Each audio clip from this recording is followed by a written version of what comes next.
ಕುಮಟಾದ BJP ಕಾರ್ಯಾಲಯದ ಆವರಣದಲ್ಲಿ ನಡೆದ ಬಿಜೆಪಿ ಮಂಡಲ ಕಾರ್ಯಕರ್ತರ ಸಮಾವೇಶದಲ್ಲಿ ಕುಮಟಾ ಕ್ಷೇತ್ರದ ಪ್ರಭಾವಿ ಜೆಡಿಎಸ್ ಮುಖಂಡ ಸೂರಜ್ ನಾಯ್ಕ್ ಸೋನಿ ಪಾಲ್ಗೊಂಡು ಲೋಕಸಭಾ ಅಭ್ಯರ್ಥಿ ಕಾಗೇರಿಯವರಿಗೆ ಬೆಂಬಲ ನೀಡುವುದಾಗಿ ತಿಳಿಸಿದ್ದಾರೆ. ಉತ್ತರ ಕನ್ನಡ ಲೋಕಸಭೆ ಕ್ಷೇತ್ರದ ಅಭ್ಯರ್ಥಿ ವಿಶ್ವೇಶ್ವರ ಹೆಗಡೆ ಕಾಗೇರಿ ಹಾಗೂ ವಿಜಯಪುರ ಶಾಸಕ ಬಸನಗೌಡ ಪಾಟೀಲ್ ಯತ್ನಾಳ್, ರಾಜ್ಯ ಬಿಜೆಪಿ ಉಪಾಧ್ಯಕ್ಷೆ ರೂಪಾಲಿ ನಾಯ್ಕ್ ನೇತೃತ್ವದಲ್ಲಿ ಕುಮಟಾ ಬಿಜೆಪಿ ಕಾರ್ಯಾಲಯದ ಆವರಣದಲ್ಲಿ ಕುಮಟಾ ಮಂಡಲದ ಕಾರ್ಯಕರ್ತರ ಸಮಾವೇಶ ನಡೆಯಿತು.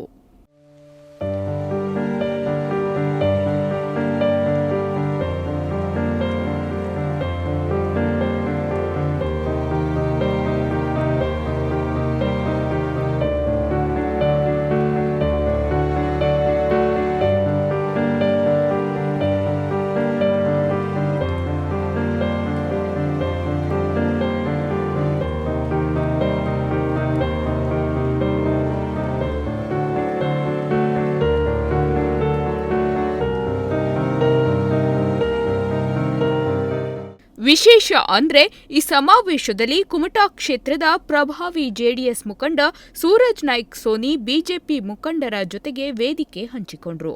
ಈ ವೇಳೆ ಸೂರಜ್ ನಾಯ್ಕ್ ಸೋನಿ ಲೋಕಸಭಾ ಅಭ್ಯರ್ಥಿ ಕಾಗೇರಿಯವರಿಗೆ ಬೆಂಬಲಿಸುವುದಾಗಿ ಹೇಳಿದ್ದಾರೆ. ಸಮಾವೇಶದ ಬಳಿಕ ಕಾಗೇರಿಯವರು ಸೂರಜ್ ನಾಯ್ಕ್ ಸೋನಿಯವರ ಮನೆಗೂ ತೆರಳಿ ಅವರ ನೆರವನ್ನು ಕೋರಿದ್ದು ವಿಶೇಷ ಸುದ್ದಿಯಾಗಿದೆ. ಇನ್ನು ಸಮಾವೇಶವನ್ನು ಉದ್ದೇಶಿಸಿ ಮಾತನಾಡಿದ ರೂಪಾಲಿ ನಾಯ್ಕ್, ಲೋಕಸಭಾ ಚುನಾವಣೆಯಲ್ಲಿ ಭಾರತೀಯ ಜನತಾ ಪಕ್ಷವನ್ನು ಗೆಲ್ಲಿಸಬೇಕು.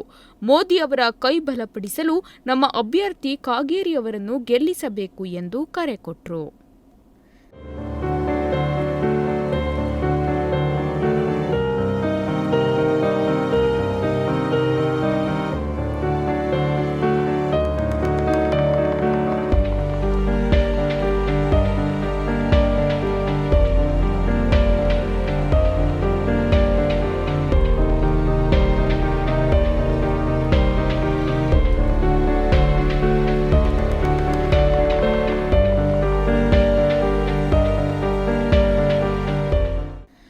ಶಿವಾಜಿ ಮಹಾರಾಜ, ಸಂಗೊಳ್ಳಿ ರಾಯಣ್ಣ, ಕಿತ್ತೂರು ಚೆನ್ನಮ್ಮ ಇವರೆಲ್ಲರಿಂದ ಇಂದು ಹಿಂದೂಗಳು ಉಳಿದಿದ್ದಾರೆ. ಇಲ್ಲಾಂದ್ರೆ ನಾನು ಬಶೀರ್ ಅಹಮದ್ ಆಗಿರ್ತಿದ್ದೆ.